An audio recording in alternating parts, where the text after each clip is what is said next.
of the things I've seen with unforgiveness. I remember one lady, we were over at Walmart, prayed for this homeless couple outside the entrance door, started up a conversation. They were just gotten a government apartment. So my wife and I took him inside to buy some things to help get started on the apartment, some linens and cooking utensils, things of that sort. And I picked up a book about the size of my Prayer Freedom book, and it was on spiritual growth. The couple is Lanita and Brandon.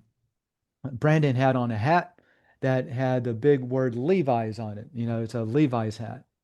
And as we were walking down the aisle, I was teasing Brandon and said, "You're going to have to steal the book from Lanita if you want to read it." And Lanita said, "Oh, no, he always reads everything to me because I can't read." So I'm so sorry. Have you never learned to read? She said, "No, I know how to read, but I can't see to read. Everything is blurry." I said, "Well, can you read the word Levi's on his hat? You know, we're just standing, together." And she said, "No." She couldn't even read Levi's on his hat. So I said, "Well, God doesn't want you to be blind. He wants you to have perfect vision.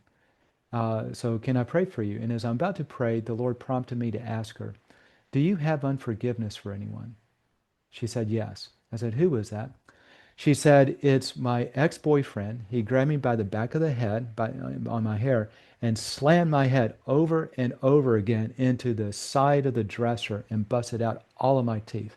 And she grinned, and she had no teeth, top or bottom, on the front Hmm. of her mouth.